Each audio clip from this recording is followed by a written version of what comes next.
അപ്പൊ സഫറിങ്സ് അതാണ് സഫറിങ്സിനെ പറ്റി എനിക്ക് പറയാനുള്ളത് ഞാൻ അവസാനം പറയും. നിങ്ങൾ പറയുന്നതും ഞാൻ പറയുന്നതും നമ്മളെ പുസ്തകത്തിൽ പറയുന്നതും എല്ലാം കൂടി ചേർത്തിട്ടുണ്ടാകുന്ന ഒരു സാധനമാണ് നമ്മുടെ കൺസ്ട്രക്ഷൻ ആയിട്ട് വരിക. നമ്മൾ കൺസ്ട്രക്ട് ചെയ്യുന്ന നോളജ് എന്താണ് അനുഭവം, എന്താണ് സഫറിങ്സ്. അപ്പം ഓരോരുത്തർക്കും സഫറിങ്ങിനെ പറ്റി, അതായത് നമ്മൾ പേഴ്സണലി അനുഭവിക്കുന്ന സൈക്കോളജിക്കലി സൊല്യൂഷൻ തേടുന്ന സഫറിങ്സിനെ പറ്റിയായി പറയുന്നത്. അല്ലാതെ ജോലിയില്ലാത്ത പ്രശ്നം ഉണ്ടാവും, സാമ്പത്തിക പ്രശ്നം ഉണ്ടാവും, അതല്ലെങ്കിൽ അങ്ങനത്തെ എന്തെങ്കിലും തരത്തിലുള്ള അതല്ല ഉദ്ദേശിക്കുന്നത്. അങ്ങനത്തെ പെയിനേ അല്ല. എന്താണ് പെയിനും സഫറിങ്ങും തമ്മിലുള്ള വ്യത്യാസം, അതൊക്കെ നമ്മളൊന്ന് കവർ ചെയ്യും. അപ്പം എന്താണ് മനുഷ്യന്റെ വേദന? അപ്പം ഞാനിവിടെ അതിനെ സംബന്ധിച്ച് നിങ്ങളെ വായിച്ചറിവിന്റെ അടിസ്ഥാനത്തിലുള്ള കാര്യങ്ങൾ ഷെയർ ചെയ്യുന്നതല്ല ഞാൻ ഉദ്ദേശിച്ചത്. നമ്മൾ അനുഭവിക്കുന്നത് വെച്ചിട്ട് നോക്കുമ്പോൾ എന്താണ് സഫറിങ്സ്, എന്താണ് വേദന? ഓരോരുത്തരും അനുഭവിക്കുന്ന അവരുടേതായ വേദനയാണ്. ഞാൻ അതിനൊക്കെ അപ്പറാണെന്ന് പറഞ്ഞാൽ അതൊരു കാര്യമില്ല. എനിക്ക് എന്റേതായ വേദനയാണ്. അപ്പൊ കുറെയൊക്കെ നമ്മൾ അതിൽ പല ലെവലിൽ നിൽക്കുന്ന ആൾക്കാരാണ്. കാര്യങ്ങൾ മനസ്സിലാക്കി അവയർനെസിന്റെ വേണ്ട പടികൾ കയറി പോകുന്ന ഒരവസ്ഥയിൽ ഉണ്ടാകുന്ന ഒരു ഇതുണ്ട്. ഒരു സെൽഫ് ആക്ച്വലൈസേഷൻ പീരീഡ് എടുക്കുന്ന സമയത്ത് നല്ല മൂടുണ്ട്. അടങ്ങുമ്പോൾ എത്തിയില്ല. അപ്പോൾ നിങ്ങൾ പേഴ്സണലി ഷെയർ ചെയ്യും എന്താണ്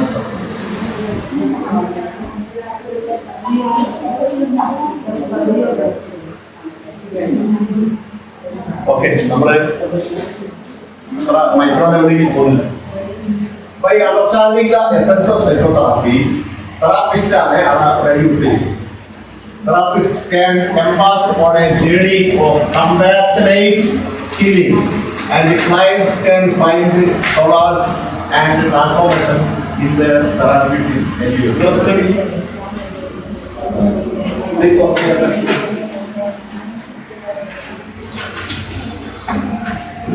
അതിനുള്ള തന്നെയാണോ?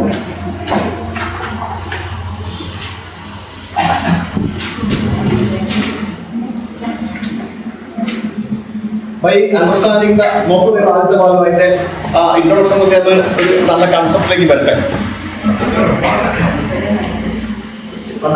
അല്ലെങ്കിൽ ഫൗണ്ടേഷൻ ഓഫ് സൈക്കോതെറാപ്പി ചോദിക്കുമ്പോൾ അതിന്റെ ഒരു ഇൻട്രൊഡക്ഷൻ തന്നെയാണ് ആ കാണുന്നത്. In this section, we delve into the art of psychotherapy, exploring its fundamental principles, the delivery based on the difference to therapeutic approaches that guide this healing process. നമ്മുടെ ഈ psychotherapy പ്രൊഫഷനിലേക്ക് കടക്കുന്നതിനെ പറ്റിയുള്ള കാര്യങ്ങളുള്ളത്. By understanding the essence of psychotherapy, ആ understanding എന്താണ്? Therapist can embark on a journey. നമ്മളാണ് therapist, നമുക്ക് ക്ലയന്റ് ഉണ്ട്. ക്ലയന്റിന്റെ സഫറിങ്സ് ആണ് നമ്മൾ നോക്കുന്നത്. അപ്പോൾ ആ ജേർണി എങ്ങനെയുള്ളതായിരിക്കണം? കമ്പാഷനേറ്റ് ആണ്, എന്ന് വെച്ചാൽ കരുണാർദ്രമായിരിക്കണം. ആ ഒരു ഒറ്റ കാര്യമായാണ് ഞാൻ പറയുന്നത്. കരുണാർദ്രമായ മനസ്സോടുകൂടി മാത്രമേ നമുക്ക് ക്ലയന്റിനെ തെറാപ്പിക്ക് വേണ്ടി എടുക്കാൻ കഴിയും. അത്രയും കാര്യം മനസ്സിലാക്കിയത് പറയുന്നതായിരിക്കും.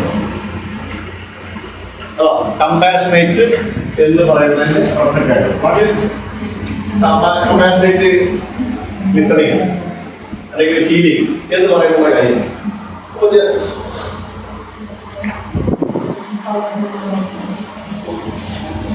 ഈ മൂന്ന് കാര്യമാണ് നമുക്ക് കീഴടക്കാനുള്ളത്. ഏത്? Psychotherapy encompasses a profound journey towards self discovery. എന്ന് വെച്ചാൽ സ്വയം കണ്ടെത്തൽ. അവിടെ ആ ഒരു മനുഷ്യൻ പൂർണ്ണമാണ്.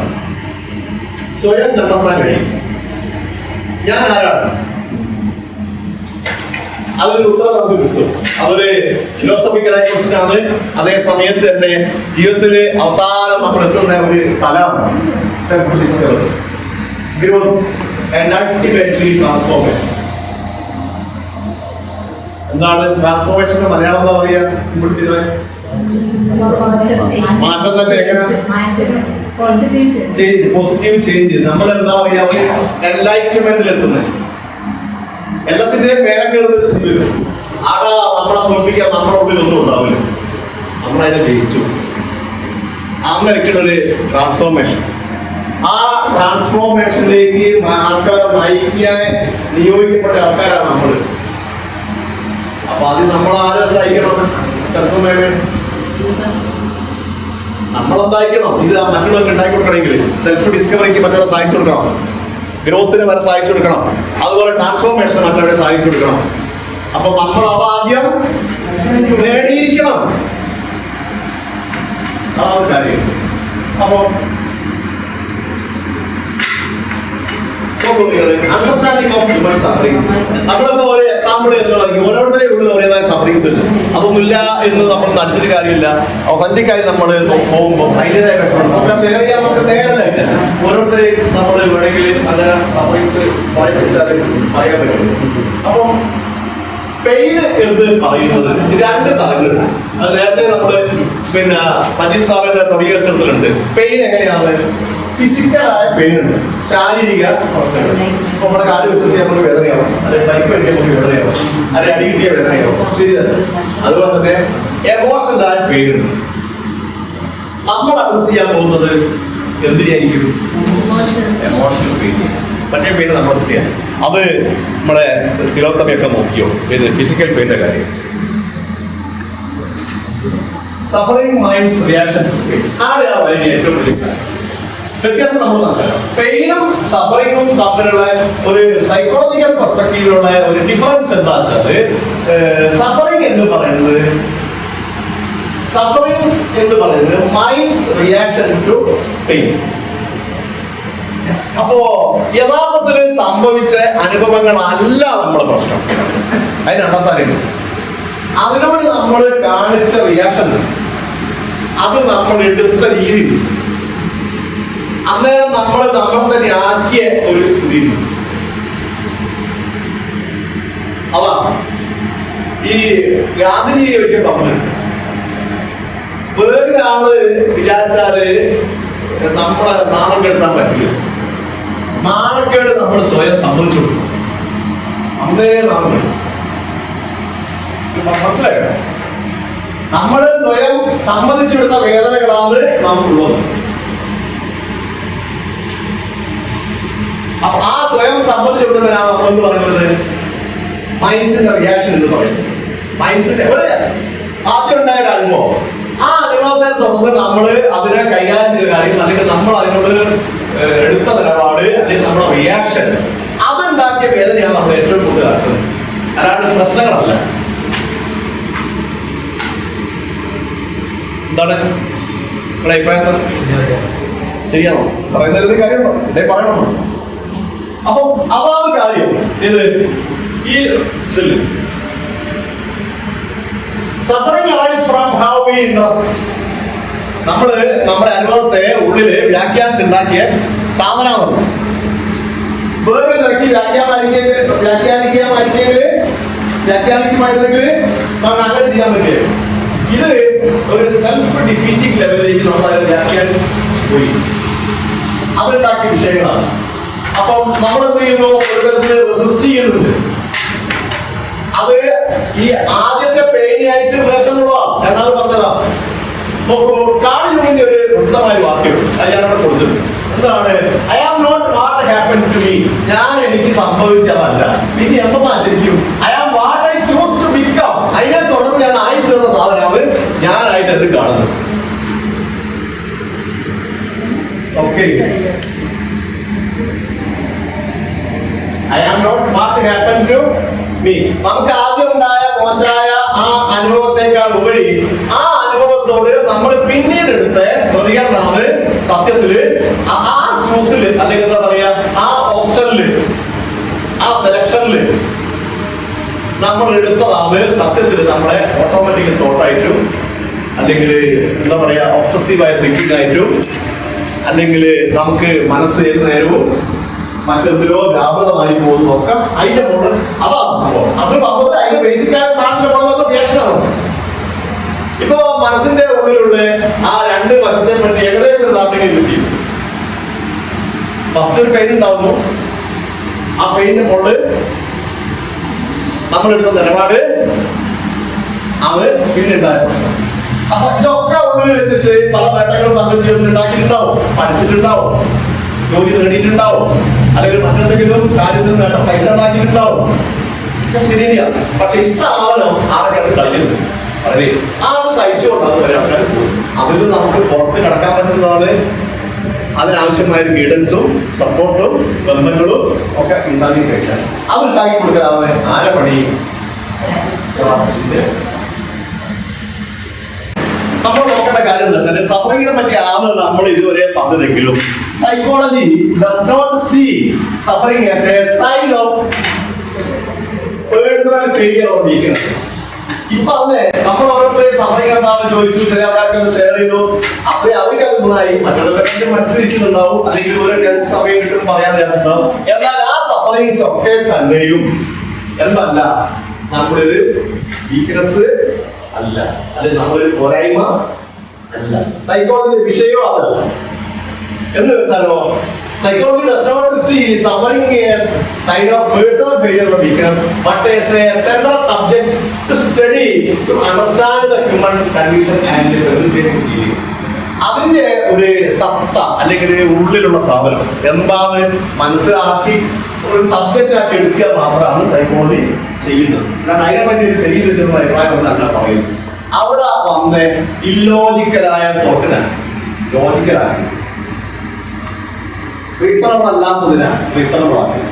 അങ്ങനെ നമ്മളെ ഉള്ളിൽ നടക്കുന്ന ഒരു സിസ്റ്റം, ആ സിസ്റ്റത്തിന്റെ അകത്താണ് സംഭവങ്ങൾ. ഒരു ബിലീഫ് സിസ്റ്റം നമുക്ക് നമ്മുടെ അനുഭവത്തിനെ സംബന്ധിച്ചിടത്തോളം നമ്മൾ ഉണ്ടാക്കിയത് അതിന് അത് ഇപ്പോഴും മേലേത്തെ ചക്രവും അടിയത്തെ ചക്രവും പല്ല് കുടുങ്ങാണ്ടൊക്കെ കിടക്കുന്നത്. അതാണ് ഒരു വലിയ വെറുപ്പു, നമ്മളെ ആവശ്യങ്ങളൊക്കെ വെറുപ്പു. മനസ്സിലായോ? കുറേ വരുന്നുണ്ടോ പറയുന്നത് അല്ലേ? ഓക്കെ.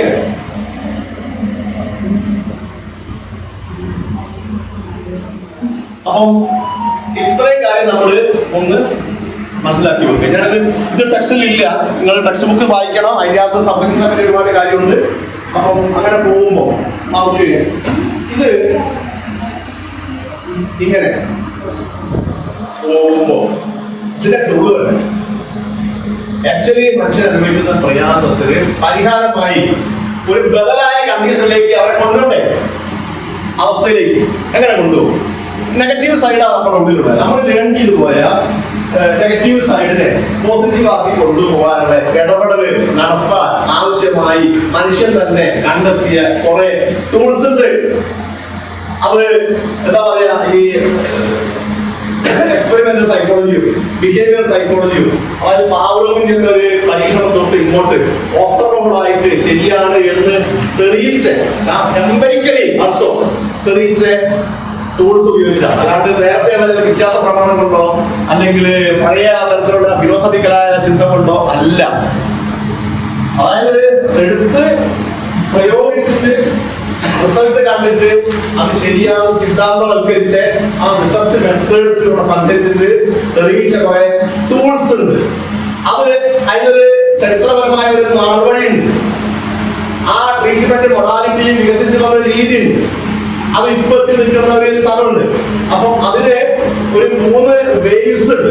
എങ്ങനെ ആദ്യത്തെ ഘട്ടത്തില് സൈക്കോ അനാലിസിസ് അങ്ങനെ മുന്നേറി, പിന്നീട് CBT അത് ഏറ്റെടുത്തപ്പം അതങ്ങനെ പോയി.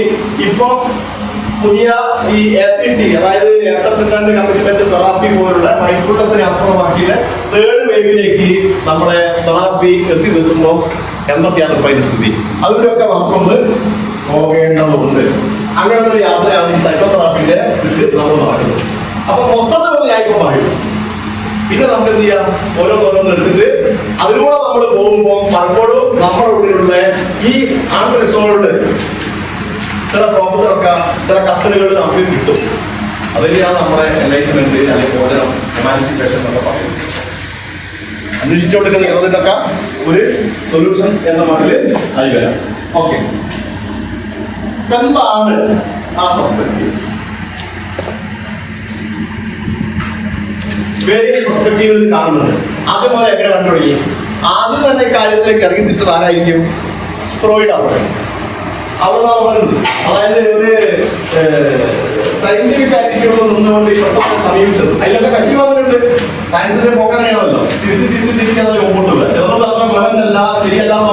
അടുത്ത തലമുറയെ തിരുത്തിയിട്ടുണ്ട്, അതിനെ തിരുത്തി പുതിയ തലമുറ വന്നത്, അങ്ങനെ എത്തിക്കുന്ന ഒരു സ്റ്റേജ് ഉണ്ട്. അതിലേക്ക് എത്തുന്നതിന് മുമ്പ് നേരത്തെ ഉണ്ടായ ഒരു കാര്യത്തെ സംബന്ധിച്ച് പഠിച്ചിരുന്നത് എന്ന് പറയുന്നത്. അപ്പം സൈക്കോ ഡൈനാമിക് തിയറി പ്രകാരം അല്ലെ സൈക്കോ അനാലിസിസ് തിയറി പ്രകാരം ഫ്രോയിഡ്, യുങ്, അതുപോലെ തന്നെ ഈ സൈക്കോ അനാലിസിസിന് ബദലായിട്ട് സ്ക്രിപ്റ്റ് അനാലിസിസ് പറഞ്ഞ പിന്നെ റിപ്പേർഡ് തുടങ്ങിയ ആൾക്കാരൊക്കെ ഇതിന് എങ്ങനെ കണ്ടുപോകുക?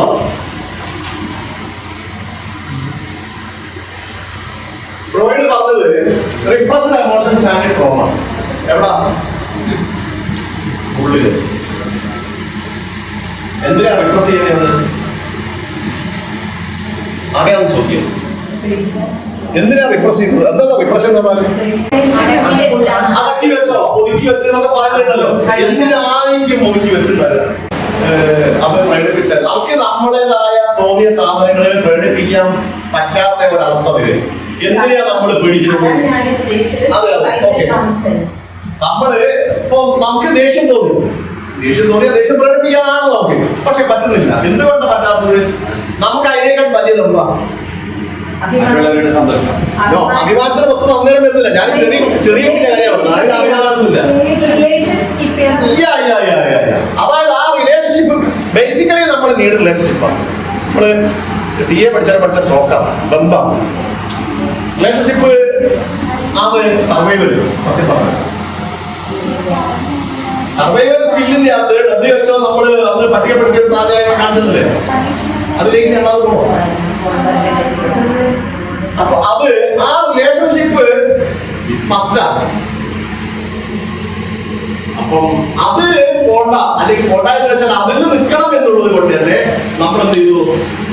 നമ്മുടെ ഫീലിങ്സിനെ നമ്മൾ ഒതുക്കി നിന്ന് പോകാനോ ജീവിച്ചു പോകാനോ നിലനിന്ന് പോകാനോ നിലനിൽപ്പിന് വേണ്ടി എന്ന് നമ്മൾ ഒഴിഞ്ഞു.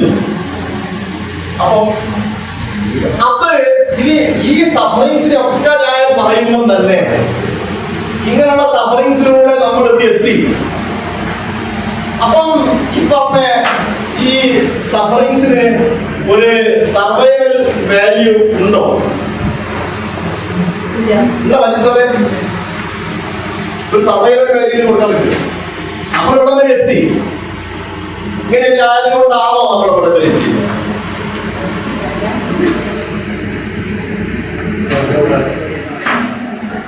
ചോദിച്ചത് അതിനൊരു സർവൈവൽ വാല്യൂ ഉണ്ടോ?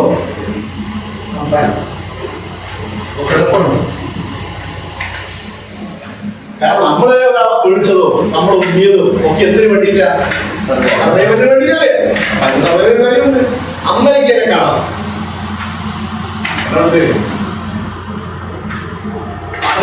അങ്ങനെ കാണാം. പക്ഷെ ഞാൻ അതിലേക്ക് വരുന്നില്ല. അവസാനം വിചാരിച്ച പോയിന്റ് ആയിരുന്നത്. പക്ഷെ അതിപ്പോ പറഞ്ഞിരുന്നില്ല. അങ്ങനെ ഒരു ഇതൊക്കെ മസ്റ്റായി നിന്ന ഒരു സാധനമാണ്. കാരണം നമുക്ക് ജീവിക്കേണ്ടത് നിലനിൽക്കേണ്ടത് അതുകൊണ്ടാണ് നമ്മൾ തന്നെയാണ് ഒതുക്കിയത്. അത് പോയിപ്പോകുന്നത് അതാണ് നിൽക്കട്ടെ. റിപ്രസ്ഡ് എമോഷൻസ് ആൻഡ് ട്രോമ എന്ന് പറയുന്നത് നമ്മുടെ ബാല്യകാല അനുഭവത്തെ പറ്റി ഈ പറയുന്നത് കേട്ടോ. ബാല്യകാലം അല്ലെങ്കിൽ അഡോളസൻസ് ചെയ്തു അതിൽ അപ്പുറത്തേക്കുള്ള കാര്യത്തെ പറ്റി അല്ല ആര് തോന്നിയത്? ഫ്രോയിഡ് തോന്നിയത്, അല്ലെങ്കിൽ യുങ് തോന്നിയത്. നമ്മുടെ ആദ്യ കാലത്തെ അനുഭവങ്ങളാണ്. അവിടെ വന്ന റിപ്രസ്ഡ് ആയ സാധനങ്ങൾ നമ്മൾ ഉള്ളിൽ കിടന്ന് പരിഹാരമില്ലാണ്ട് പ്രേരണത്തിനോട് അറിയുന്നത് ഇപ്പോഴും.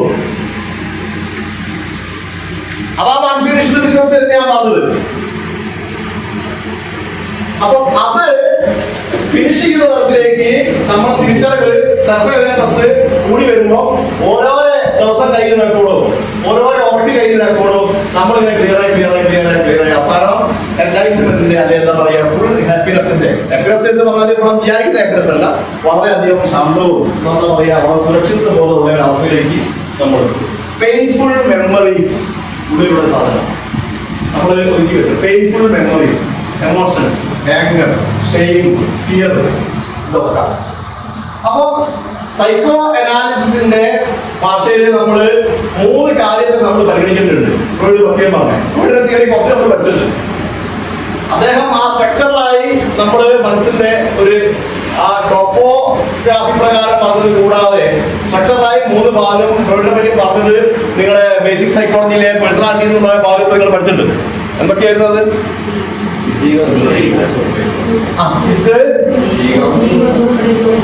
ഇത് ഈഗോ സൂപ്പർ ഈഗോ.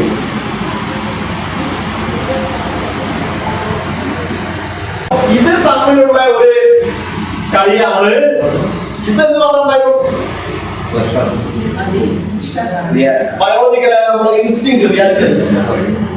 നമ്മുടെ ഇൻസ്റ്റിങ്ക്ട് എന്ന് വെച്ചാല് നമ്മുടെ ഉള്ളിലുള്ള നല്ലതും ചീത്തയായ നമ്മുടെ എല്ലാ വാസനകളെയും ഫ്രോയിഡ് ഇതെന്നാണ് വിളിച്ചത്. ജന്മനുള്ളതാണ്, അത് അടിയിൽ കിടക്കുന്ന സാധനമാണ്, അൺകോൺഷ്യസ് ലെവലിലാണുള്ളത്.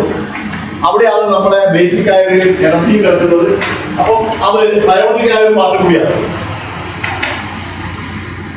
ഈഗോ എന്ന് പറഞ്ഞാല് നമ്മുടെ റിയാലിറ്റി സെൻസർ. അതായത് ആടെ കിടക്കുന്ന ആ ജന്മവാസനകളെ പൂർത്തീകരിക്കണമെങ്കിൽ മനുഷ്യൻ എന്താണെന്നതിനെ പറ്റി കൃത്യമായ വിലയിരുത്തൽ വേണം. ആ വിലയിരുത്തൽ അടിസ്ഥാനത്തിൽ അത് മുമ്പോട്ട് പോകുന്നു. നമ്മുടെ ആ കിറങ്ങൽ നിൽക്കാനുള്ള അല്ലെങ്കിൽ എന്താ പറയുക റിയാലിറ്റി സെൻസിൽ നിൽക്കാനുള്ള നമ്മുടെ മനസ്സിന്റെ ഒരു കഴിവ്. അപ്പൊ ഇത് രണ്ടും ഉണ്ട് എന്ന് പറയാം. പിന്നെ സൂപ്പർ ഈഗോ, ഇതും ഈഗോ തമ്മിൽ ബന്ധമാണ്. ഈഗോ ഫിനിഷ് ചെയ്യാണ്ടാവാതെ പ്രസംഗത്തില് വന്ന കാര്യങ്ങള് പരിഹരിക്കാണ്ടാവുമ്പോ അത് എങ്ങോട്ട് പോകുന്നു? സൂപ്പർ ഈഗോയിലേക്ക് പോകുന്നു. അപ്പൊ ഇഷ്യൂസ് ഒക്കെ എടുക്കുന്നത് അറിയാം, ഇതിന് കിടക്കുന്നുണ്ട്. ഇനി ഇതിൽ ശക്തിപ്പെടുത്തുന്നത് ഒരു ട്രീറ്റ്മെന്റില് നമ്മള് ശക്തിപ്പെടുത്തി കൊണ്ടുപോയിട്ട് ഇതിന്റെ രണ്ടിന്റെ ആധിപത്യം വഹിക്കാൻ ഏതാണെന്ന് നന്നാക്കി എടുക്കുന്നപ്പോൾ ഈഗോ ശക്തം ചെയ്യണം. എല്ലാ ട്രീറ്റ്മെന്റ് മൊഡാലിറ്റിയും അവസാനം റെക്കമെൻഡ് ചെയ്യുന്നത് സ്ട്രെങ്തൻ ദ ഈഗോ എന്നാ പറയും. അപ്പൊ ഈഗോയെ ശക്തിപ്പെടുത്തണം. അപ്പൊ നമ്മുടെ ലെവലിൽ ഈഗോയെ ശക്തിപ്പെടുത്തുക നമുക്കങ്ങനെ പറഞ്ഞോളാം. അവിടെ പോയിട്ട് ഈഗോയെ ശക്തിപ്പെടുത്താം. ഇങ്ങനെ ഈഗോ കൊണ്ട് ഇന്ത്യയുടെ പറ്റട്ടോ. അത് നാട്ടിൽ കയറി ആ ഈഗോയെ പറ്റി പറയും.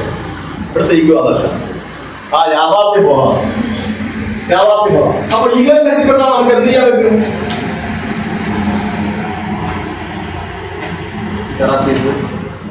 അതെ, ഈ യാഥാർത്ഥ്യബോധത്തെ പറ്റി നമുക്ക് കൂടുതൽ ആഴത്തില് മനസ്സിലാക്കണമെങ്കിൽ എന്ത് ചെയ്താൽ മനസ്സിലാവും?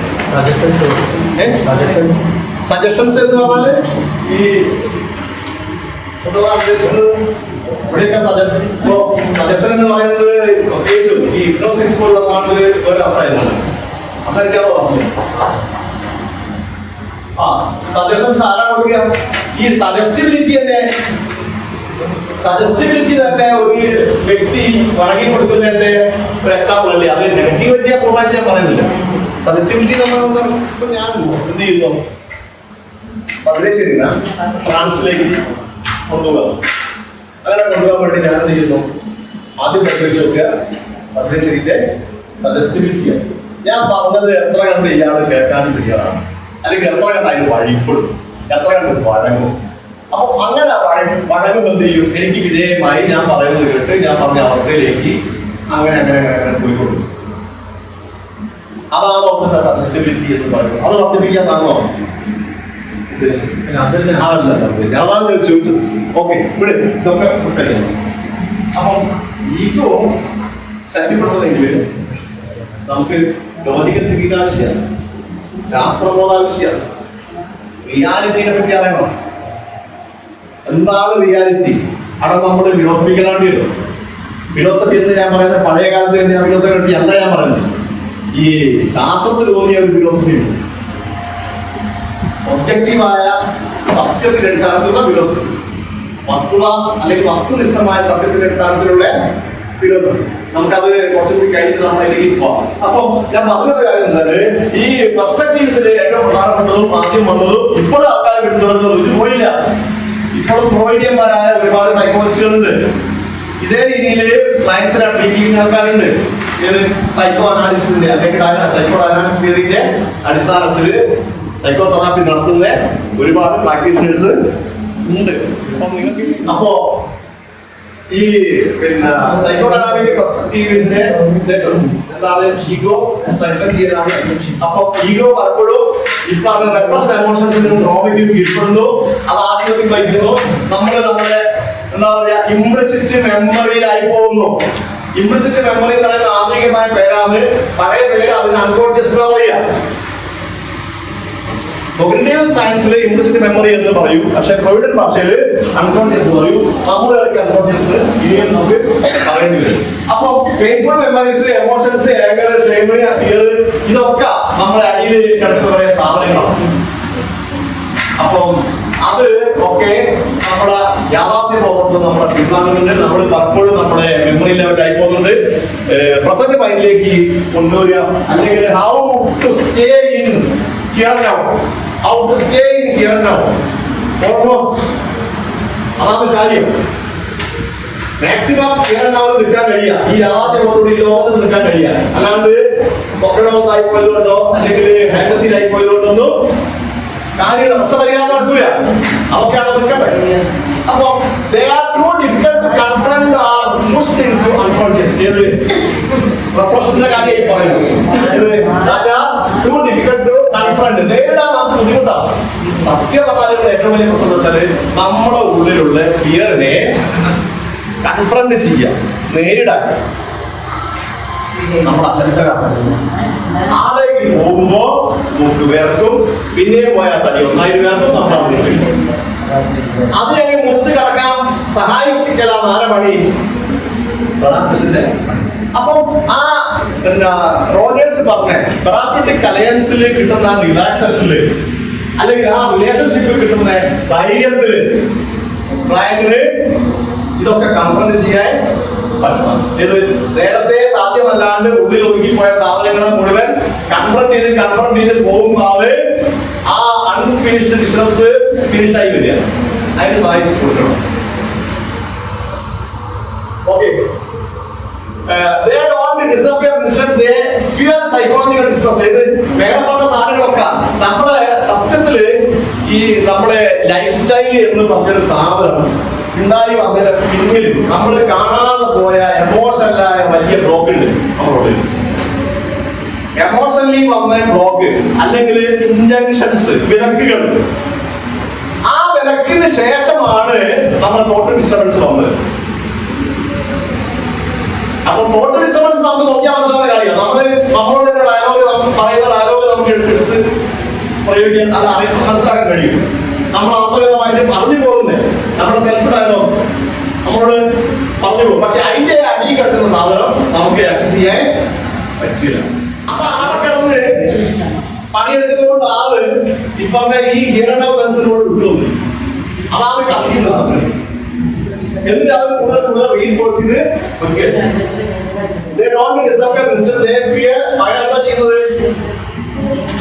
they feel psychological distress manifesting as anxiety ആയിട്ടും ഡിപ്രഷൻ ആയിട്ടും അല്ലെങ്കിൽ മാലഡക്റ്റീവ് ആയ ബിഹേവിയർ ആയിട്ടും വരിക ചെയ്യും. അപ്പൊ ഉള്ളിൽ കിടക്കുന്ന സാധനമാണ് ഇത് ഇന്ധനമായി മാറുന്നത്. അതിനെ കൺഫ്രണ്ട് ചെയ്യാണ്ട് ആ ഇന്ധനം കെടാൻ പോകുന്നില്ല, അതൊക്കെ കത്തിക്കാം. ഓരോ എക്സ്പീരിയൻസ് നമ്മൾ കഴിയുമ്പോൾ നമ്മൾ ഒന്നും കൂടി അതിനെ റീഇൻഫോഴ്സ് ചെയ്യാം. ഒരു മോശം എക്സ്പീരിയൻസ് വന്നു, നമ്മുടെ പഴയ നിലപാട് നമ്മൾ ആവർത്തിച്ചു, കുറച്ച് കഴിഞ്ഞ് പിന്നെയും മോശമായ എക്സ്പീരിയൻസ് വന്നു. ഇന്ത്യ ആവും, ഇന്നപ്പെട്ടാവില്ല, അല്ലെങ്കിൽ എന്താ പറയാ, എനിക്കിങ്ങനെയൊക്കെ ആവും, അല്ലെങ്കിൽ എനിക്ക് അറിയാം ഞാൻ ഇങ്ങനെയൊക്കെ ആവും എന്ന് നേരത്തെ ഉള്ള നിലപാടിനെ റീഇൻഫോഴ്സ് ചെയ്ത് ഇങ്ങനെ പോരുകയാണ്. അതിനൊന്ന് മാറ്റിയിട്ട് നേരായ വഴിക്ക് കൊണ്ടുവരിക എന്ന് പറയുന്നത് അത്ര എളുപ്പമാകുമെന്ന് വിചാരിക്കേണ്ട. കാരണം നേരത്തെ നമ്മളെ സർവൈവലിന് വേണ്ടിയിട്ട്, നമ്മുടെ സുരക്ഷിതത്വത്തിന് വേണ്ടിക്കൊണ്ട് ഉണ്ടാക്കിയ സാധനം നേരത്തെ ഐറ്റമുള്ള അവിടെ നമ്മുടെ സുരക്ഷ എന്ന അന്ധവിശ്വാസം നമുക്ക് കിട്ടുമ്പോ അതുകൊണ്ട് നേരത്തോട്ട് കളിക്കാൻ വയ്ക്കില്ല. വലിയ വെല്ലുവിളിയാക്കി ക്രോസ് ചെയ്യാൻ പറയും. അതേ സമയത്ത് അത് വെല്ലുവിളി കഴിഞ്ഞാൽ എത്തിയാലോ വളരെ ഫ്രീ ആയി ഫുള്ള് നന്നേരാണ് കിളി പോയി എന്നൊക്കെ പറയുന്നത്. അപ്പൊ ആ പെർസ്പെക്റ്റീവ് തൽക്കാലം നോക്കട്ടെ. നമ്മൾ പൊതുവേ പറഞ്ഞ സൈക്കോ അനാലിസിസ് പോലെ എടുക്കല്ല, അത് ഭയങ്കര ചോർപ്പിച്ച പരിപാടി. സൈക്കോ അനാലിസിസ് ഭയങ്കര സമയം വേണം, പിന്നെ നല്ല എന്താ പറയുക വിശകലനം ചെയ്തെടുക്കാൻ. അതിനൊക്കെ ഷോർട്ട് കട്ട് പരിപാടികളൊക്കെ പോകുന്നുണ്ട്, ഷോർട്ട് കട്ട് കീ എന്നൊക്കെ പറഞ്ഞില്ലേ, അതുപോലെ. അപ്പൊ ബിഹേവിയർ പെർസ്പെക്റ്റീവ് പാവ്ലോവ് പറഞ്ഞു. പാവ്ലോവിന്റെ പ്രസവമായ എക്സ്പെരിമെന്റിനെ പറ്റി ക്ലാസിക്കൽ കണ്ടീഷനിങ് ആണ്. അപ്പൊ അവിടുന്ന് തുടങ്ങി 1900-ന്റെ ആദ്യ വർഷങ്ങളിലാണ്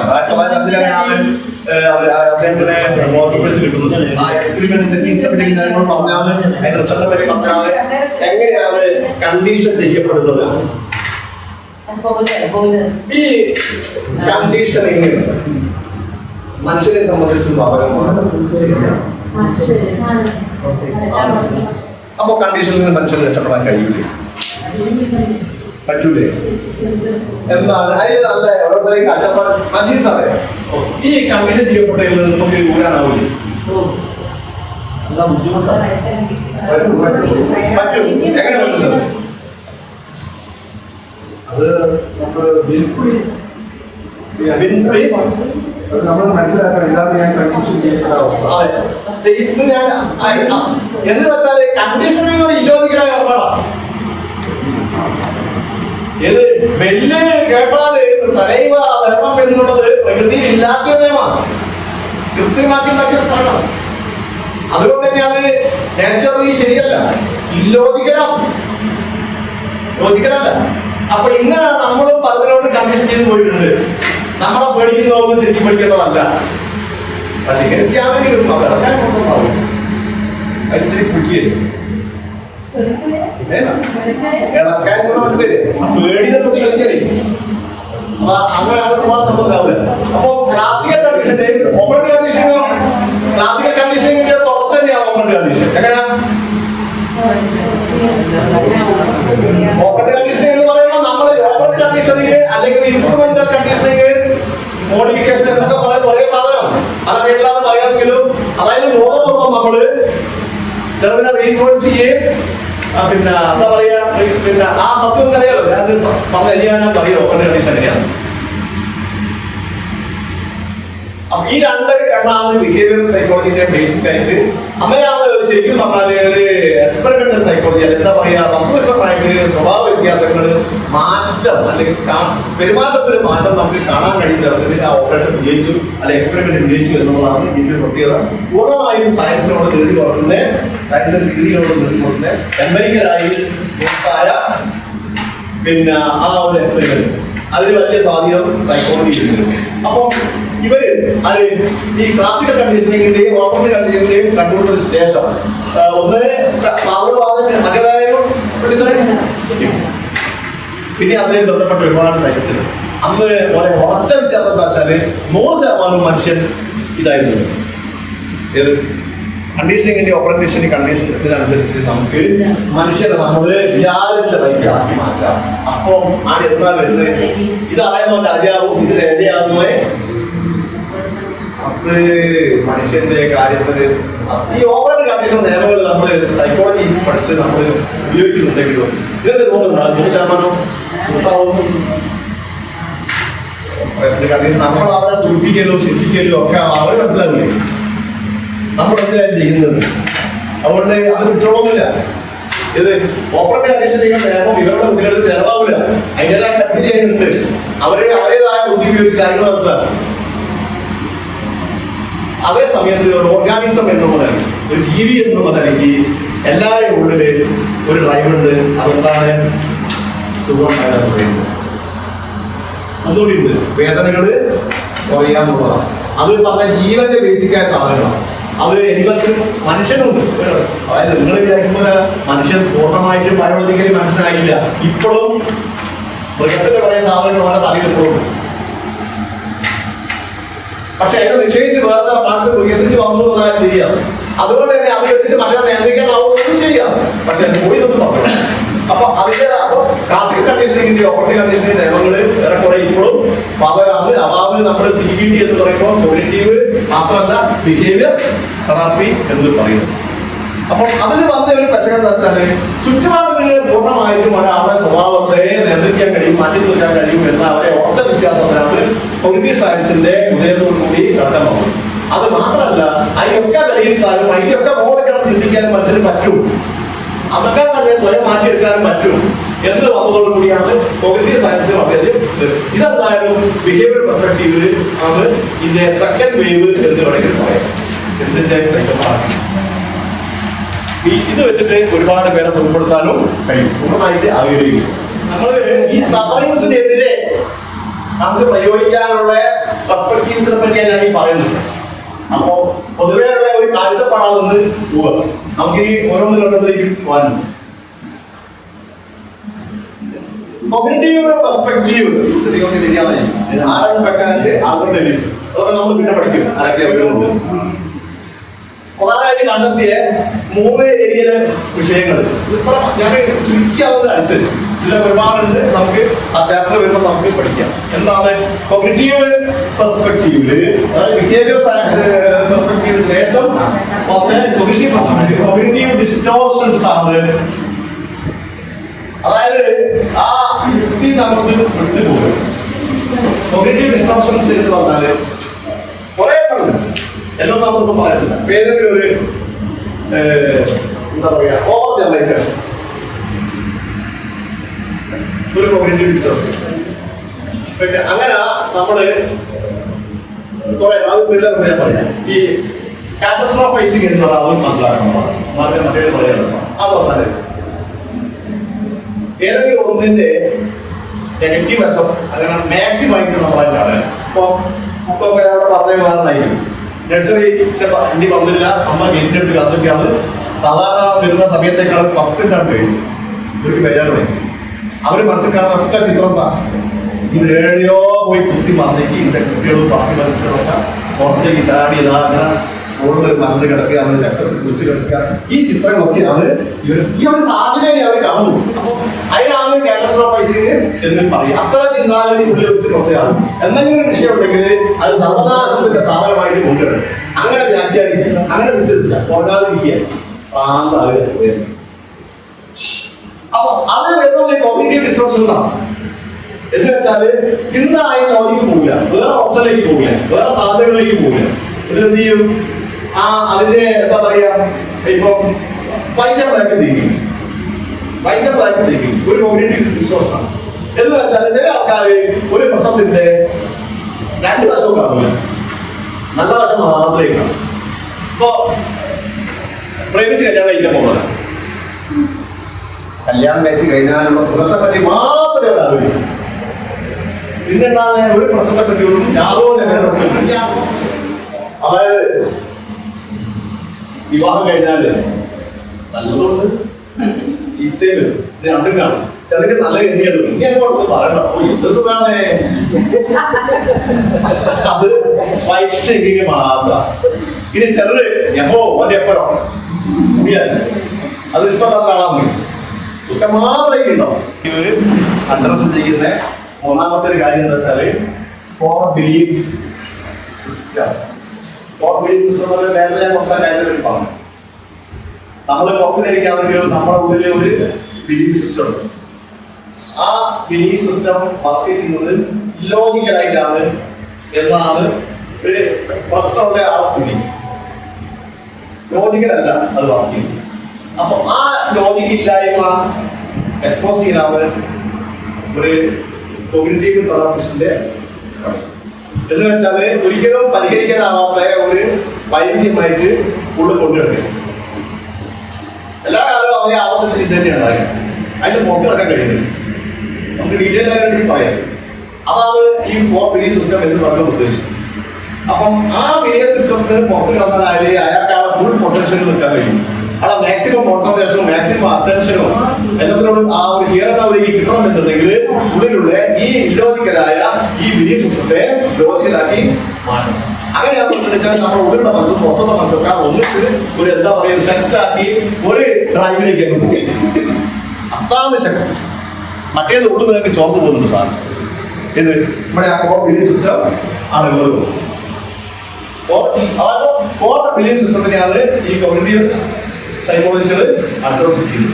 അപ്പം അവിടെയാണ് ഇല്ലോജിക്കലായ തോട്ടുള്ളത്. ആ തോട്ടിനാണ് നമ്മൾ വിധേയമായി പോകുന്നത്. അപ്പൊ പലപ്പോഴും പരിഹാരത്തിന്റെ ഇതിലേക്ക് നമുക്ക് പോകാൻ കഴിയില്ല, കാരണം ഇത് ഇടപെടും. അതാണ് പാത്തോളജി. അപ്പൊ ഈ 3 എങ്ങനെയാണ്? Humanistic or existential perspective Karl Rogers, Abraham Maslow തുടങ്ങിയ ആൾക്കാർ ഉണ്ടാക്കിയ ഒരു കാഴ്ചപ്പാടാണ്. ഫിലോസഫിക്കലാണ്. അതില് പ്രധാനമായിട്ടുള്ള ഒരാളാണ് ഈ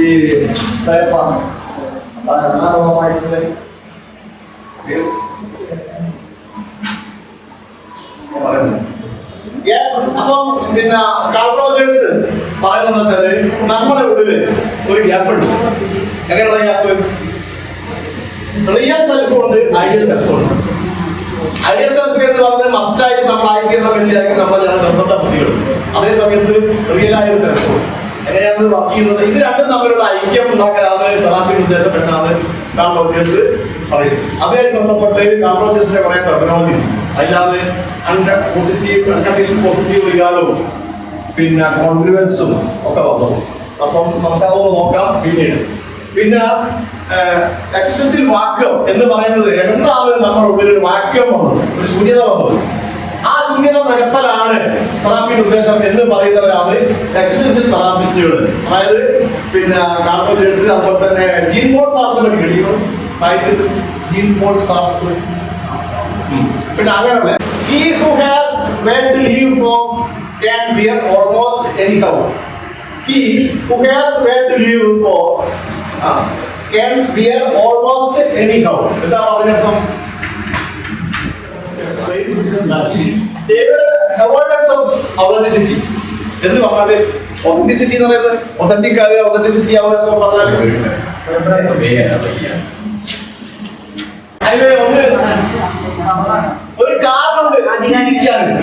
ആ കാരണത്തെ കണ്ടെത്തുന്ന കാര്യം, അതായത് he who has right to live, അതായത് in search of meaning എന്ന് പറയുന്ന പ്രസിദ്ധമായ ഒരു ബുക്ക് ഉണ്ട്.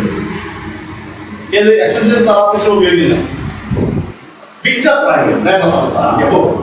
വിക്ടർ ഫ്രാങ്കൽ എന്ന് പറയുന്ന ഒരാള് ഈ രണ്ടാം ലോകമായിട്ട് നാസികളുടെ കാലത്ത് ഒരാള് അവരെല്ലാം കൂടി പോയിട്ടുള്ള ഒരു പെർസ്പെക്റ്റീവ് ആണ് ഇത് ഈ humanistic extension perspective.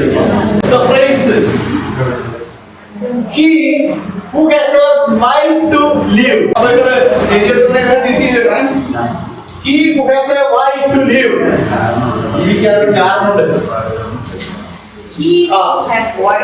Can bear almost anyhow. അപ്പം ഇങ്ങനെ ഒരു ഫിലോസഫിക്കൽ ഈ ഒരു പെർസ്പെക്റ്റീവിന്റെ ബേസ് ജീവിക്കാൻ ഒരു കാരണം എങ്ങനെയാണ്. അപ്പൊ ഒരു കാരണമാണ് നമ്മൾ മുമ്പോട്ട് തള്ളുന്നത്. ആ കാരണം കണ്ടെത്തലാണ് സെർച്ച് ഓഫ് മീനിങ്, ജീവിതത്തിന് ഒരു അർത്ഥം ഉണ്ടാക്കുന്നത്. അങ്ങനെ ഒന്നുണ്ട്. അപ്പൊ ജീവിതത്തിന്റെ അർത്ഥം നമ്മൾ കണ്ടെത്തലാണ്. അങ്ങനെ കണ്ടെത്താൻ കഴിയുമ്പോൾ അത് ജീവിത അർത്ഥമുണ്ടാകും. അങ്ങനെ ഓരോ ജീവിതത്തിലെ പിന്നെ അർത്ഥമുണ്ട്.